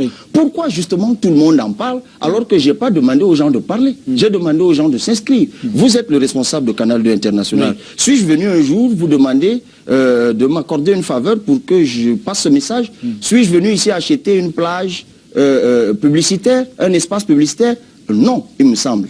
En revanche, Canal 2 International a relayé, parce qu'il y a eu un phénomène social. Et sur ce point, vous avez été professionnel. Vous avez observé un phénomène social d'envergure, un phénomène social qui avait du retentissement. Ça a intéressé toutes les couches de la société, y compris jusqu'au plus haut sommet de l'État. On a commis des agents de renseignement qui sont allés à soi, fouiller mes notes, fouiller ma carrière, chercher tout ce qu'il y a de noir si quelque part. Je ne sais pas pourquoi, je me suis étonné, mais parce que j'ai lancé une opération citoyenne, et là je ne compte pas ceux qui se sont érigés en barrière contre cette opération. Ils sont allés fouiller toutes les poubelles de leur vie, ils sont allés se renseigner vers tous les bonimenteurs qui existent dans la République pour me coller des âneries, simplement pour que ça ne marche pas. La vraie question, c'est pourquoi il y a eu autant de retentissement et pourquoi ça suscite autant de peur. Alors justement, le reproche... De la part d'ailleurs de ceux qui en sont des bénéficiaires in fine. Alors parmi les reproches qui vous ont, qui ont été formulés contre vous, c'est que vous donnez le sentiment qu'une alternance par les urnes est très possible au Cameroun, ce à quoi beaucoup ne croient pas, pensent que vous auriez... en même temps que vous mettiez votre énergie à amener les gens à s'inscrire sur les listes électorales, militez également pour qu'on ait un code électoral ou alors des lois électorales et un processus électoral qui soit plus consensuel, ce qui ne semble pas être le cas en ce moment. D'où la critique qui a été formulée par un certain nombre de personnalités. Ok, je vais répondre à votre question. Allez-y. D'abord, Monsieur Tagné, souvent, les hommes ne voient pas les choses telles qu'elles sont. Telles qu'elles sont les choses. Ils les voient tels qu'ils sont conditionnés à les voir. C'est-à-dire? Le conditionnement politique au Cameroun a construit le mythe de l'invincibilité d'un homme, le mythe de l'invincibilité d'un système. Ce n'est qu'un mythe. Ça ne veut rien dire. Le président Biya peut être battu aux élections. Le système gouvernant camerounais peut être battu aux élections. D'ailleurs, il se pourrait que dans un an, ce soit le cas. Et ce sera par les urnes, M. Jean-Bruno Tagné. Vous savez, en Gambie, on disait à peu près la même chose jusqu'à ce que ça arrive, et bien, dans d'autres pays. Ce sera le cas. Parce que les citoyens qui me regardent, vous devez comprendre, chers compatriotes, que si jusqu'ici, les choses paraissent impossibles, c'est parce que vous les avez abandonnées. Mais si vous vous inscrivez massivement sur des listes électorales, vous votez massivement, vous surveillez massivement, le changement, pour ceux qui souhaitent le changement, arrivera. Le statu quo, pour ceux qui le souhaitent, arrivera. Mais j'en viens à la question, le statu quo demeurera. Oui. J'en viens à la question de la révision du code électoral. Oui. Est-ce que le code électoral actuel, à votre avis, il est bon? Mais évidemment qu'il est mauvais. Et c'est d'ailleurs pour ça que mon équipe... Peut-on donc gagner des élections? Peut-on gagner Vous des parlez élections? plus que moi, Jean. Mais non, je pose des questions. C'est moi l'invité. Est-ce qu'on peut espérer avoir des élections claires et transparentes avec une telle loi électorale? Mais évidemment que l'appareillage électoral, je l'ai dit, j'aime bien employer ce terme, oui, est vicié. C'est pour ça que je m'apprêtais à vous dire que dans les semaines qui viennent, dans le cadre des productions, nous avons dans notre équipe un pool qui fait ce travail. Nous allons proposer un projet de révision du code électoral. Nous allons le faire dans les semaines qui viennent. Nous, on va le faire. Pourquoi nous, on va le faire? Parce que nous ne nous contentons pas de pérorer. D'ailleurs, je me rends compte que beaucoup de ceux qui nous combattent aujourd'hui sont aussi amnésiques. Ils oublient que je fais partie de ceux qui, depuis 2012, ont mis en relief les insuffisances de ce code électoral. J'ai publié dans des journaux, j'ai même publié des articles scientifiques à cet effet dans des ouvrages collectifs. Eux, ils ne l'ont pas fait, se sont contentés de bavarder. Mais ça, c'est une chose. Je suis d'accord qu'il faut réviser le code électoral. Je rappelle que c'est un combat du SDF depuis longtemps, qui a toujours appelé à la modification du code électoral. Alors, on doit la vérité de rappeler cela. Puisque vous avez pris le cas du SDF, oui, je suis absolument d'accord avec vous. D'abord, je suis tellement respectueux du travail qui a été fait par d'autres, je reconnais que le code électoral d'avril 2012, révisé le 23 décembre de la même année, c'est le fruit d'un combat collectif. Parti d'opposition, société civile. Mais vous ne m'avez pas forcé à le faire. Oui. C'est vous dire que moi je suis un homme de bonne foi. Oui. Ça, c'est une chose. Deuxièmement, arrêtons-nous sur le cas du SDF. Effectivement, c'est un parti, il me semble, pas qu'il me semble, qui est représenté à l'Assemblée nationale.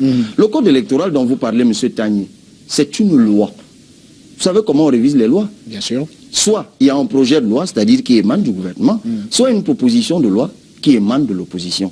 Je sais que vous êtes un journaliste, investigateur de haut niveau. Vous avez dans vos recherches une mouture d'une proposition de loi émanant du SDF qu'on a essayé d'introduire une première fois, n'est pas passé, qu'on a essayé d'introduire une deuxième fois, n'est pas passé, et qui a échappé à l'examen de plein droit, comme le dit la Constitution, parce que je vous rappelle... Ce travail a été fait. Donc vous allez me donner cette mouture lorsqu'on sort d'ici. Je vous la donnerai. Eh bien, c'est une promesse faite devant les téléspectateurs, parce que moi, dans mes recherches, je n'ai pas trouvé. Je ne suis pas en train de dire qu'il y a un travail, qu'il n'y a pas un travail qui a été fait. Je dis simplement que si les partis d'opposition étaient si préoccupés par cette question, M. Jean-Bruno Tagny, ils auraient par exemple déjà déserté le palais des Verts d'Ongouaïkele. Parce qu'il me semble que c'est une question déterminante quand on va vers les élections. Absolument. Ils auraient dû, tout au moins de concert, dire au régime en place, eh bien, s'il n'y a pas révision du code électoral, nous, on ne siège plus à l'Assemblée.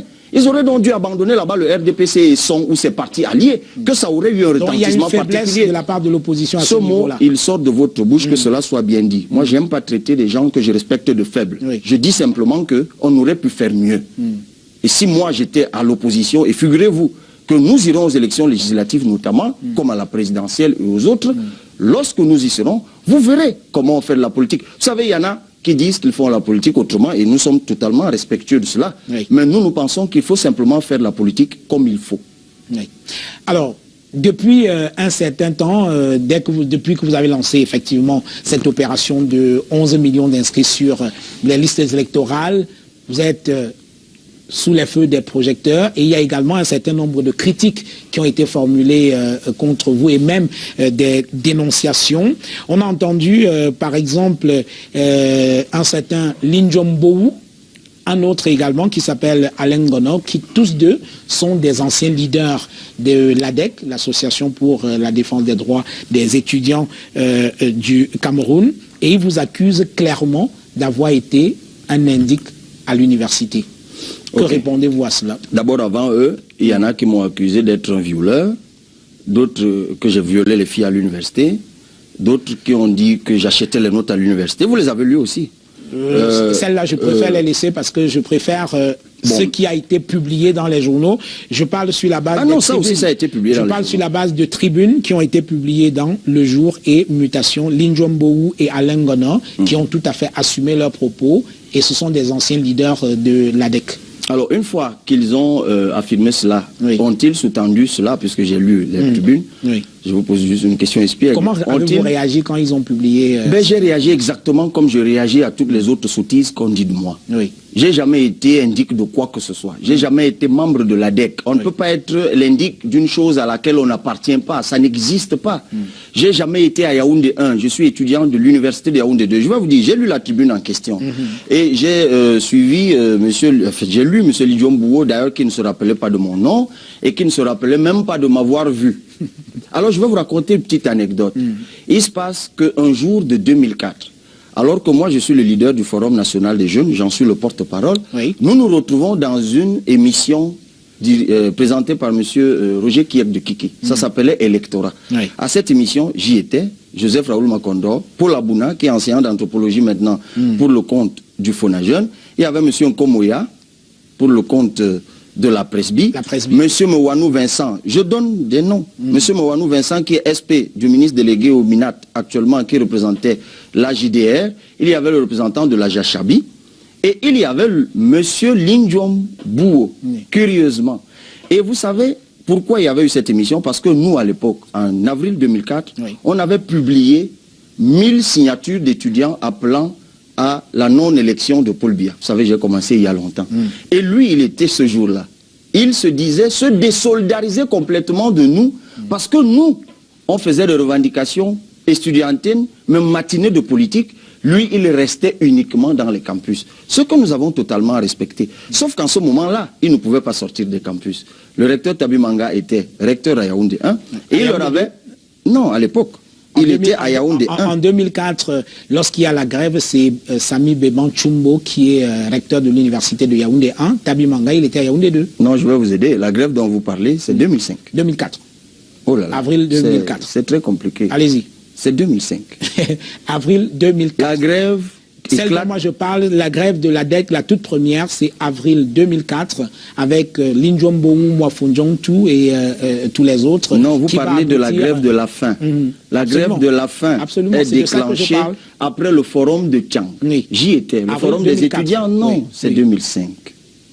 Souffrez. On va faire la vérification après. Mais ce que je vous dis, en revanche, c'est que Lidjom Bouo est effectivement l'un des créateurs de l'ADEC en 2004.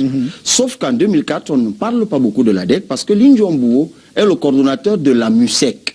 À Yaoundé 1, qui a remplacé M. Leka Essomba, que vous connaissez, qui est enseignant de sociologie, qui lui était devenu coordonnateur national de la MUSEC, en remplacement de M. Evele Karkou, qui est aujourd'hui magistrat de 3e ou 4e grade. Non, mais moi je vous donne des éléments. Je vous donne des éléments qui permettent de comprendre. M. Lidjom Bouo gère donc le centre multimédia que le recteur Tabi avait équipé d'un parc impressionnant d'ordinateurs et il gère la boutique de l'étudiant. En ce moment-là, il ne veut pas sortir des campus. Un an plus tard, ce centre a fait faillite, je ne sais pas comment, la boutique aussi. D'ailleurs, entre eux, ils se sont fait la guerre. Certains d'entre eux ont acheté de gros cadenas pour aller fermer. L'un d'entre eux, vous le connaissez, M. Okala Ebode, qui est aujourd'hui secrétaire national d'un parti politique d'opposition. Sauf qu'un an plus tard, comme la MUSEC a été tuée au forum de Tchang, beaucoup se recyclent et deviennent de grands leaders d'étudiants. Et en ce moment-là, ils ne restent plus dans les campus, ils veulent sortir des campus. Et nous, on leur dit, vous êtes libres de sortir des campus, mais ne venez pas à Yaoundé 2. Nous, à Yaoundé 2, on a créé le comité de défense des intérêts des étudiants de l'université de Yaoundé 2. Alors, et ça, c'est justement, on est dans un échange Cabral-Libi. C'est pour ça que je l'étais. C'est justement le reproche qui vous est fait. C'est-à-dire que vous étiez, j'utilise les mots de ceux qui vous accusent, stipendié par des autorités de l'université de Yaoundé 2 pour essayer de casser l'entrée de l'ADEC à l'université de Yaoundé, effectivement, qui était épargnée par la grève qui avait paralysé pratiquement toutes les universités du Cameroun. Non, l'ADEC s'est cassée toute seule. D'abord, on est d'accord que j'ai jamais été membre de l'ADEC. Non, personne n'a dit que vous étiez membre de l'ADEC. On est également d'accord que même si je suis stipendié par les autorités de Yaoundé 2, dans cette hypothèse-là, ça ne fait pas de moi un indique. À partir de quel moment? Est-ce qu'on est d'accord? Continuons. Mais c'est difficile. Quand est-ce que je ne suis pas là pour être d'accord avec vous, je regrette. C'est un peu compliqué. Quand est-ce que vous avez été recruté à l'université? En 2009. En 2009. Tout récemment. Oui. On parle des affaires de 2004-2005, je suis recruté bien des années plus tard. Oui. Ça, c'est d'un. Oui. Et de deux, lorsque l'ADEC veut venir à Yaoundé 2, je l'assume. Nous leur disons il y a un an, lorsque nous avons souhaité solidairement agir Vous avez dit que vous restez dans les campus. Donc vous restez dans votre campus. Nous, à Yaoundé 2, on veut donc vous montrer comment on fait de la grève estudiantine. Je vous rappelle que de tous les mouvements d'étudiants qui ont existé, vous savez quel est le mouvement qui a obtenu, qui a proposé ce qu'il y a aujourd'hui, le compte d'affectation à l'enseignement supérieur, c'est nous. Vous savez quelle est l'université qui a obtenu la première, le paiement de des droits universitaires en 2 tranches, c'est nous. Vous savez qui a été la première université à avoir le resto à 100 francs, c'est nous. Vous savez qui est la première université à avoir supprimé les frais médicaux, c'est nous. Vous savez quelle est la première université qui a rédigé la première mouture des droits et devoirs de l'étudiant camerounais, c'est nous. Alors, vous assumez... C'est ça qui fait de nous des indiques. Oui. Alors, vous assumez avoir empêché l'entrée de l'ADEC à l'université de Yaoundé 2. Je vais vous raconter cette séquence. Il se passe qu'effectivement, un jour, directe. Mais je vous réponds. Oui. Monsieur Lindion et certains de ses camarades de Yaoundé 1 décident donc d'arriver à Yaoundé 2. Ils viennent d'ailleurs avec un mégaphone et se placent à l'entrée du campus, commencent donc à sensibiliser, à prêcher. Oui. Après, ils entrent, tant qu'ils le faisaient à l'entrée, ça ne dérangeait personne. Oui. Ils sont entrés dans le campus. Je vais vous dire qui a porté Lindion et là j'étais dehors. C'était un étudiant. Il s'appelait Evengue Antoine. Oui. Il était jusqu'à il y a peu encore conseiller technique à la Campost. Oui. C'est lui qui l'a mis dehors. Ça a d'ailleurs fait tellement de bruit qu'on nous a appelés, nous leaders d'étudiants. Nous sommes venus apaiser nos camarades et nous avons dirigé les responsables de l'ADEC dans le bureau du recteur qui souhaitait les rencontrer. Oui. Ils y sont allés, personne ne les a forcés à y aller. Et je me rappelle du propos tenu par M. Lindion. Il dit, monsieur le recteur, nous sommes énervés parce que nous avons été traités comme des pestiférés par nos camarades de Yaoundé 2. Et je prends la parole ce jour pour lui dire, monsieur Lindion, quand vous arrivez dans un campus, vous nous connaissez, la moindre des choses, c'est de prendre la tâche avec ceux qui sont là. Mais si vous ne voulez pas, vous courez le risque, parce que vous venez prêcher en réalité dans un désert pour vous. Les étudiants qui sont ici n'ont pas les mêmes problèmes que les vôtres. Oui. Chez vous, le recteur de Banchumbo refuse que vous payiez 25 000. Ici, il n'y a pas ce problème. Ici, les amphis sont équipés de micros. Ici, les clubs culturels sont financés, ainsi de suite. Allez-y. Et ils sont sortis. Ils ont d'ailleurs trouvé quelques représentants. Je peux vous citer un nom. Mademoiselle Ndé Denise, qui, soit dit en passant, le regrette un peu aujourd'hui, mais elle est devenue professeure de lycée. Donc, de toute façon... Et donc, vous avez cassé la grève de l'ADEC. Mais je vous dis qu'on n'a rien cassé. La grève... Je vous propose... Il n'y avait pas de grève de l'ADEC à Yaoundé 2. On n'a rien cassé. Ils ont été incapables. Parce que justement, vous avez empêché que les leaders de l'ADEC entrent à l'université. Mais je vous dis qui a jeté l'un d'entre eux dehors, j'étais pas là. D'ailleurs, vous me trouvez suffisamment musclé pour jeter quelqu'un dehors. Je vous propose, Cabral Libye, de regarder cette interview que j'ai réalisée cet après-midi avec quelqu'un que vous connaissez très bien, vous l'avez connu dans une autre vie. Il s'appelle Pierre Mila Assouté. Vous avez été militant de son parti. Tiens, la fameuse pétition dont vous parliez tout à l'heure, je pense que c'était avec lui. Nous avons réalisé une interview avec lui. Il vit aujourd'hui en France et il a bien voulu dire un mot sur l'opération 11 millions d'inscrits, ainsi que sur votre personnalité, le Cabral qu'il a connu il y a quelques années. Je vous propose de regarder et on revient juste derrière.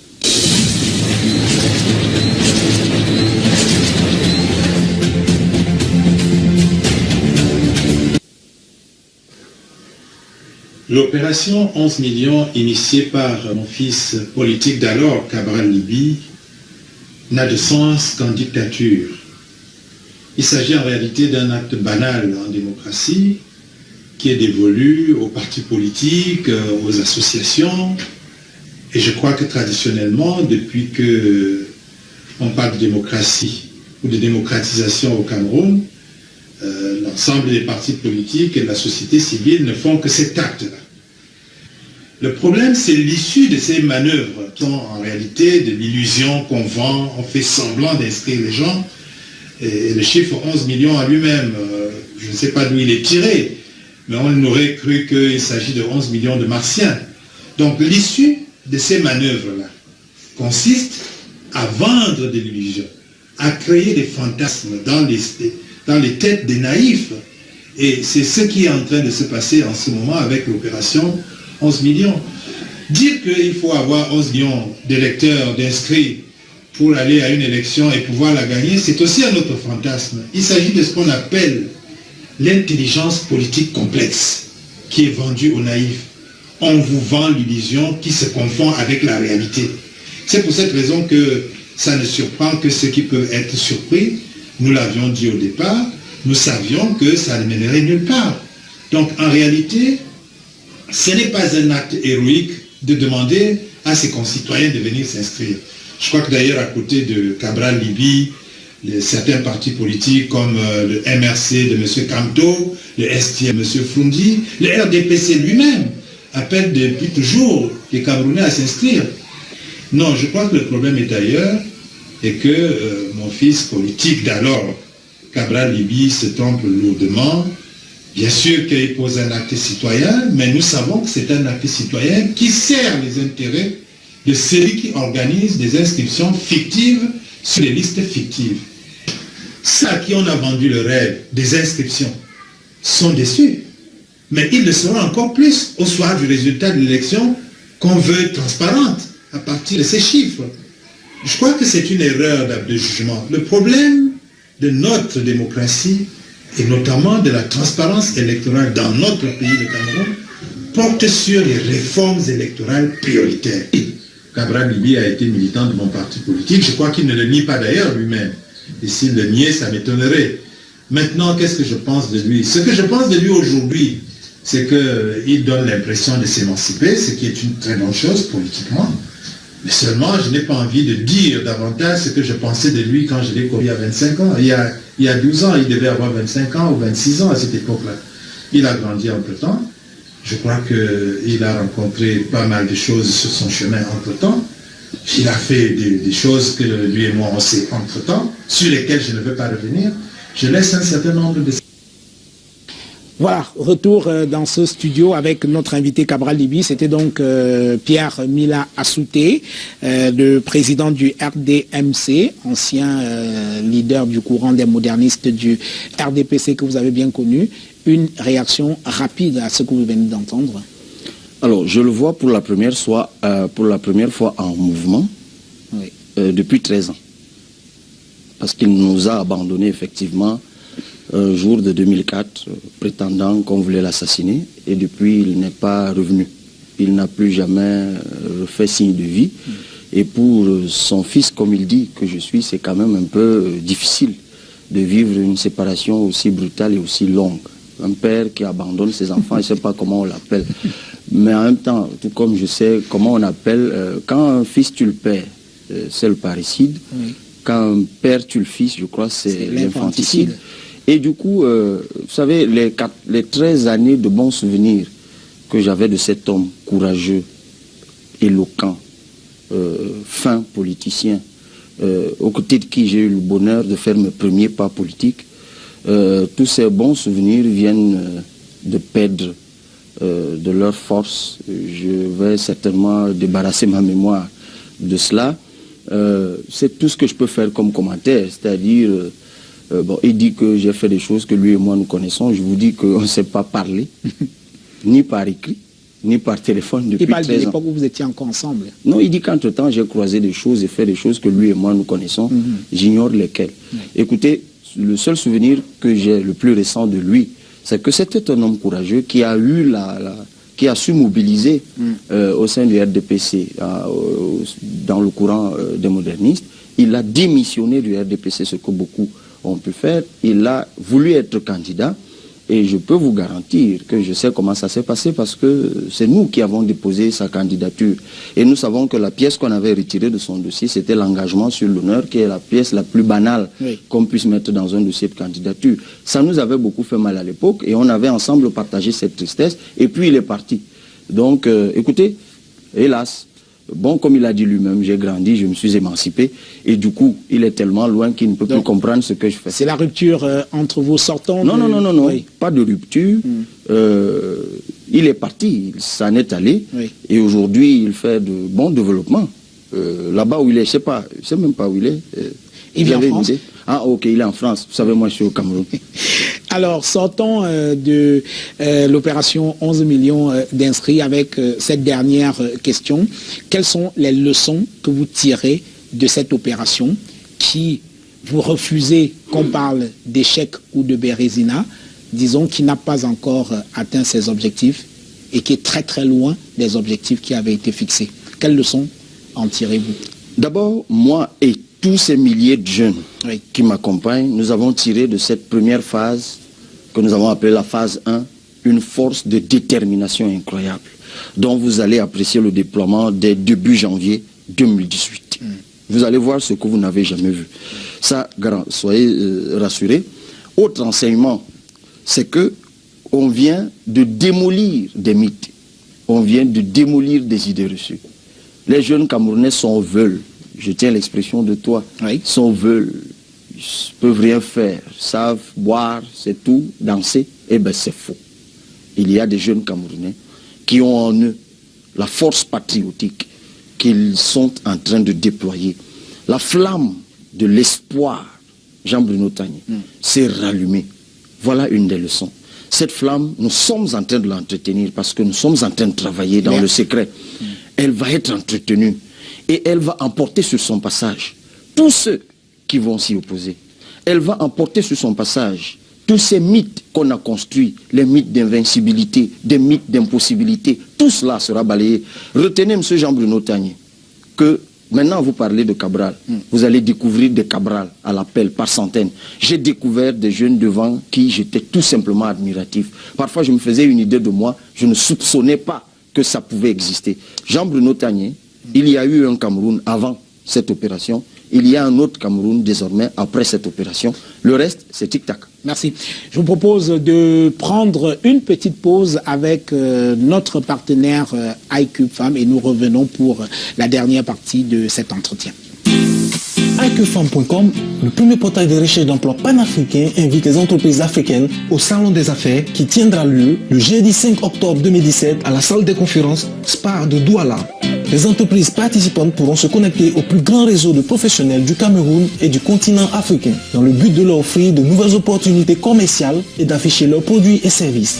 Avantages de participation au Salon des Affaires, visibilité de votre compagnie, communication de votre vision, produits et services, connexion personnelle avec les partenaires, clients et fournisseurs potentiels, mise en vedette des compagnies exposantes. Participez en tant qu'exposant, présentateur, délégué. Inscrivez-vous maintenant sur www.iqfam.com/événements.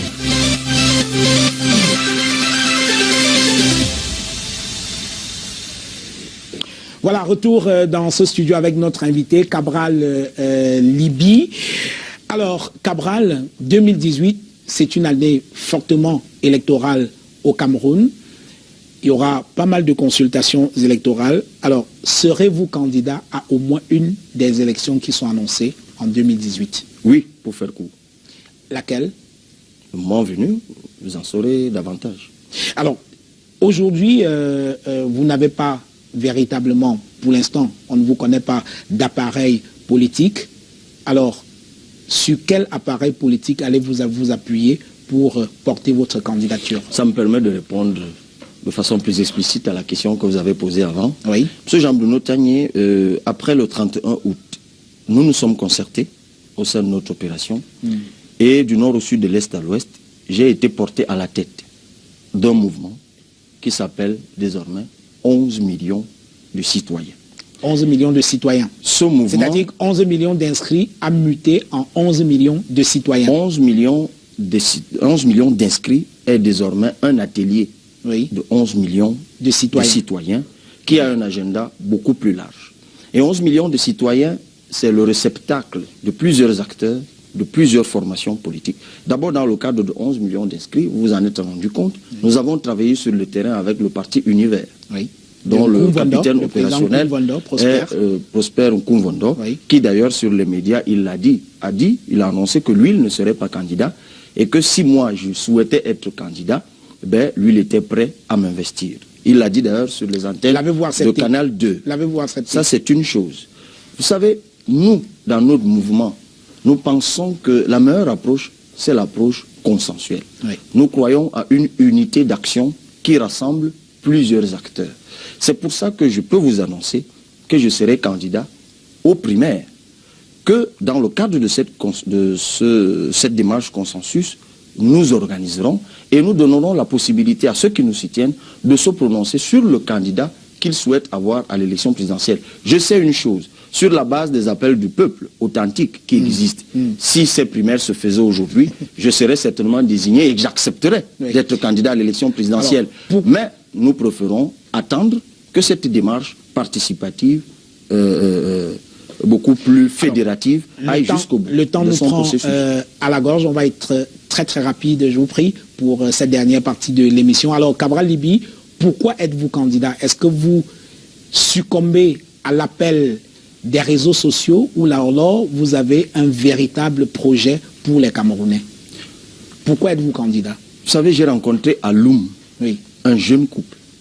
Dès qu'ils ont... Loum, c'est... Vous savez, dans le Mungo. Quand ils ont appris que j'étais dans la ville, ils sont venus en courant avec un nouveau-né. Ils m'ont dit, Cabral, nous venons de donner ton nom à ce nouveau-né. Fais que cet enfant soit fier. Ça, ce n'est pas les réseaux sociaux, Monsieur Jean-Bruno Tagny. Ça, c'est des choses qui vous parlent. Ouais. J'ai rencontré à Marois un ancien, un retraité de plus de 80 ans, commissaire de police. Il m'a dit, mon fils, si je mourais demain, je partirai avec le sentiment que ce que j'avais tant souhaité est de retour.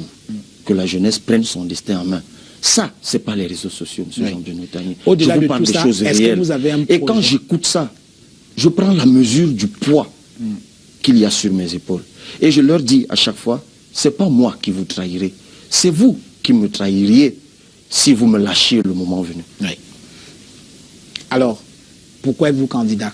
Y a-t-il un projet derrière ou alors vous succombez uniquement à justement ces attractions qui peuvent être, c'est vrai, émotives, on est bien d'accord, c'est humain, mais est-ce que derrière votre candidature, il y a un véritable projet?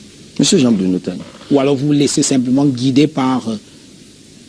La dynamique à la tête de laquelle j'ai été porté, je viens de vous l'annoncer il y a quelques jours, travaille sur un projet de société. Un projet de société inclusif qui met aujourd'hui à contribution des experts d'ici et du monde entier. Vous savez, à la faveur des voyages que vous avez évoqués, j'ai rencontré de brillants compatriotes, informaticiens, économistes, juristes, mathématiciens, des ingénieurs qui m'ont dit, Cabral, pour une fois, nous pensons que nous allons proposer pour notre pays. Parce qu'en fait, le contrat que nous voulons signer avec toi, c'est que tu nous ramènes. Et je leur ai dit, s'il m'était donné de prendre cette décision, grâce à vous, je vous ramènerai. Donc nous sommes en train de travailler sur ce projet de société. Il sera publié, il sera soumis à la sanction de nos compatriotes. Bien. Et le moment venu, ils choisiront. D'accord. Je vous propose de faire une autre pause. C'est pour regarder ce reportage qui a été réalisé à Bertoua. C'est dans l'Est du Cameroun. Vous y avez été dans vos pérégrinations électorales. Vous le savez, grâce aux réseaux sociaux. Oui, je le sais parce que nous avons, ce canal 2 n'a pas couvert. Envoyé des équipes, Canal 2 y était. Oui, Canal 2 a couvert au nord, mais pas à Bertoua. Je vous, Cabral, s'il vous plaît, je vous propose donc de regarder ce reportage qui a été réalisé dans la ville de Bertoua. Et Eric Ngele a essayé de voir qui est Cabral Libby. Est-ce que Cabral Libby était connu par les populations de cette partie du Cameroun? Je vous propose de regarder ce reportage et nous revenons juste derrière. Cabral Libby, c'est la star des réseaux sociaux qui l'ont d'ores et déjà couronné au hit parade des meilleurs challengers, au candidat naturel du RDPC à la présidentielle de 2018. Dans le cadre de l'opération 11 millions d'inscrits sur les listes électorales, le natif d'Union Ekele a, entre autres régions, séjourné à l'est du Cameroun, précisément à Bertoua. Par parallélisme des formes, c'est ici que nous sommes allés tâter sa cote de popularité. Cabral Libby, vous connaissez? Cabral Libby? Oui. Non, aucune idée. Jamais, jamais. Je suis d'abord la prochaine, j'avais compris ça. Est-ce que vous connaissez Cabral Libby? Non, je ne connais pas. Non, je ne connais pas Cabral Libby ici. C'est une nouvelle émission de la télé, le canal 2 que j'aime bien, mais je ne sais pas ce que ça évoque. Nous avons tenté de rafraîchir la mémoire de quelques-uns en brandissant une image de l'analyste politique. Bien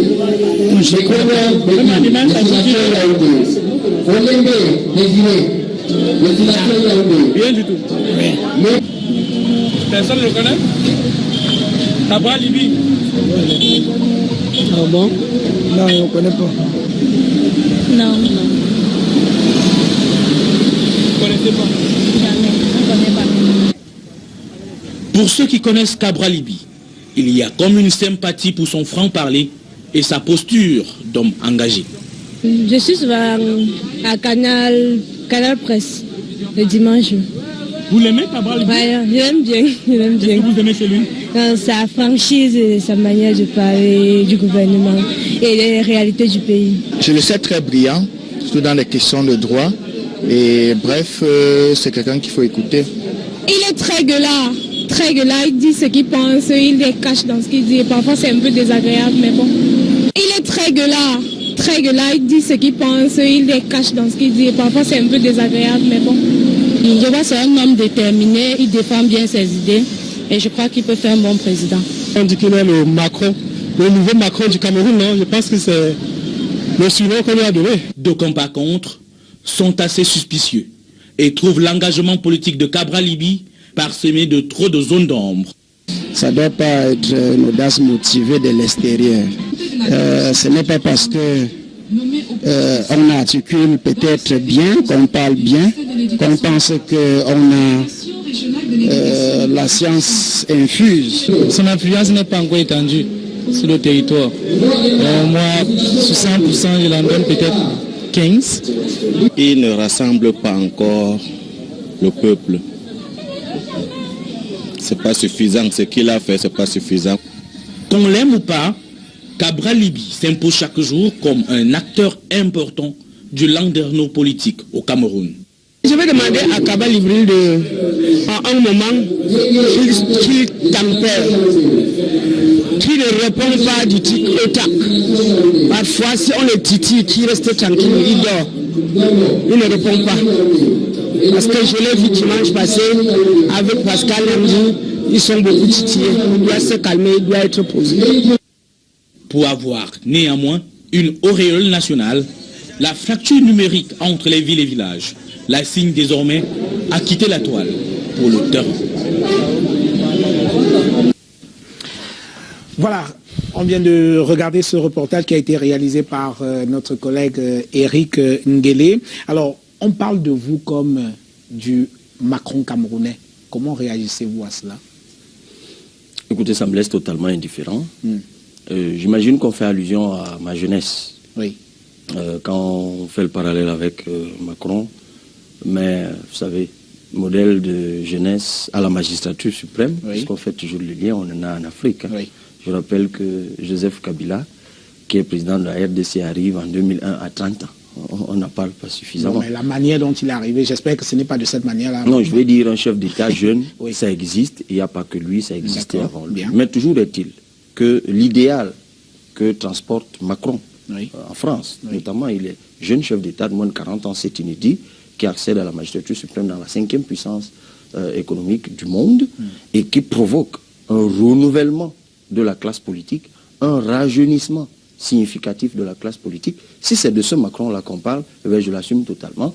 Et je viens de mesurer l'objectif, c'est que nous soyons connus par tous ceux qui ont l'âge de voter. Oui. Et la masse critique que nous voulons constituer est celle de 11 millions de citoyens, je vous l'ai annoncé, oui. Et nous repartons sur le terrain très bientôt pour nous faire connaître par ceux-là qui ne nous connaissent pas encore, mais avec la tempérance nécessaire pour suivre le conseil de la dame. Oui.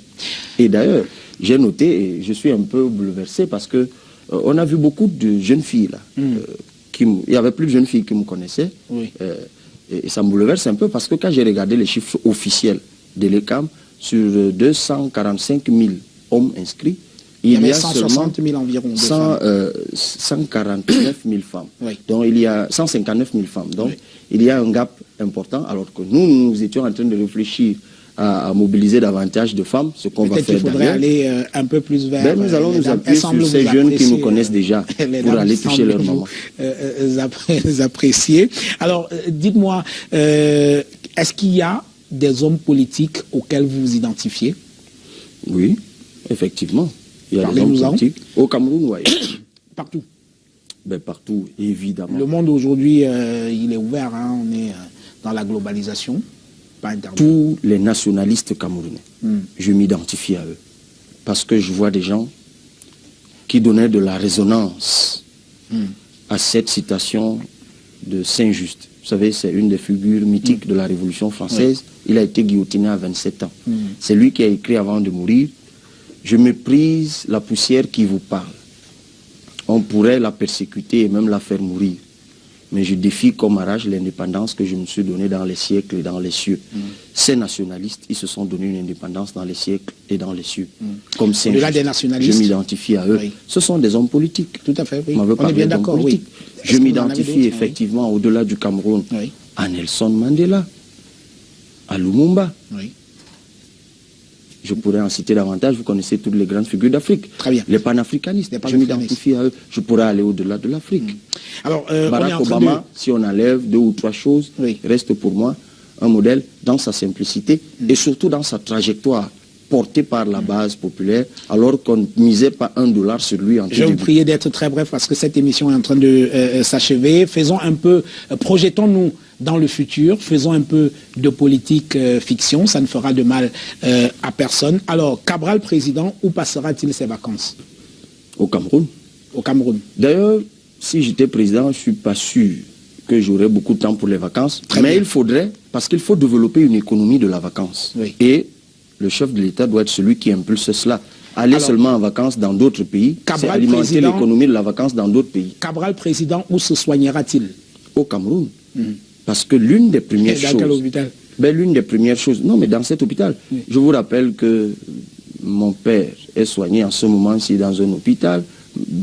Certains d'entre ceux qui nous regardent sont soignés. Donc nous avons de brillants médecins. Tout ce qu'il faut, c'est équiper nos hôpitaux d'un plateau technique. Et ça, on le ferait une fois arrivé dans les 2 mois qui suivraient. Bien. Cabral, président, fera-t-il barrer les routes 5 heures avant même qu'il ne sorte de son palais? Évidemment, non. Bien. Cabral Libi, président, parce que ça bloque l'économie, ça. Oui, c'est compris. Cabral Libi, président, déclarera-t-il ses biens et fera-t-il appliquer l'article 66 de la Constitution justement sur la déclaration des biens? Évidemment, la chose publique est sacrée, Monsieur Jean-Bruno Tagne. On ne s'amuse pas avec. Cabral Libi, président, enfin, ira-t-il régulièrement aux réunions de l'Union africaine, de la CEMAC, renforcera-t-il la coopération avec ses voisins en étant beaucoup plus présent? Vous voulez que je partage avec vous le rêve que j'ai fait le jour où je me suis inscrit à l'université? C'était justement d'être secrétaire général de l'ONU. Bon. Donc évidemment, j'irai à l'Union africaine. Parce que ce serait la voie pour arriver là où je veux réaliser mon rêve. Merci. Le temps passe vite. Très rapidement, il nous reste quelques secondes. On va présenter la bibliographie de cette émission sans commentaire parce qu'on n'a plus beaucoup de temps. Emmanuel Macron, vous qui serez pour certains l'Emmanuel Macron camerounais, il y a cet ouvrage, Emmanuel Macron, un jeune homme si parfait, de Anne Fulda. Il y a un deuxième ouvrage, Emmanuel Macron, Révolution, c'est notre combat pour la France. C'est un ouvrage écrit par lui-même, où il parle de lui-même et également de sa vision politique. Nous avons parlé du problème anglophone en introduisant cette émission. Il y a ce bouquin, il est vieux, sorti, la première version est Albert sortie. Moucon. Albert Moucon. C'est une des figures du travail abattu en 1992. Beaucoup de jeunes ne le connaissent pas. Le titre original de cet ouvrage paru en anglais, c'est Prisoner Without a Crime. Ça, c'est la version en français. Un prisonnier sans crime, sans commentaire, on n'a plus de temps. Vous parliez de Nelson Mandela comme étant un de vos modèles. Voici un ouvrage écrit par lui-même, Nelson Mandela, Un long chemin vers la liberté. Cet ouvrage très intéressant également, Thomas Sankara, c'était un recueil d'un certain nombre de discours. Vous parliez des figures du panafricanisme africain, il en est un. Vous prendrez beaucoup de plaisir à lire un certain nombre de discours qu'il a prononcés. Il y a également Achille Mbembe, c'est un vieux livre, Les jeunes et l'ordre politique en Afrique noire. On parlait des jeunes qui ne s'intéressent pas beaucoup à la politique. On parlait de fraude électorale. La fondation Friedrich Ebert a publié cet ouvrage, Prévenir et lutter contre la fraude électorale au Cameroun, manuel pratique. Il y a celui-ci, vous le connaissez, Marafa Amidou Yaya, Le choix de l'action. Là-dedans, il parle également du processus électoral et il a dit une ou deux choses sur les fraudes électorales. Il est bien passé pour en parler parce qu'il a été ministre de l'administration territoriale qui, à cette époque-là, conduisait encore le processus électoral. Encore sur les élections, Abdoul Karimou, la pratique des élections au Cameroun, 1992-2007. Oui, très bon ouvrage, très documenté. C'est un fonctionnaire du ministère de l'administration territoriale, donc il y a de la matière dans cet ouvrage. Évidemment, le code électoral, il faut le lire. Et enfin, cet ouvrage publié par les éditions du Terroir avec Fabien Iboussi-Boulaga, Jean-Bosco Tala et beaucoup de contributions. Repenser et reconstruire l'opposition camerounaise, question sur la quête de sens et la subjectivité politique. Voilà, c'est tout. Traditionnellement, nous remettons un cadeau à ceux qui viennent nous rendre visite. Voici le vôtre que je vous remets avec plaisir. Merci d'être venu. Mais je vais changer la tradition. Ah. Je vous remets aussi un cadeau. C'est le t-shirt. Bah, c'est très bien. Objectif, 11 millions d'inscrits. Donc je prends le tien demain. Je vous donne le mien. Merci. Merci, Cabral Libi. C'est très gentil pour ce t-shirt.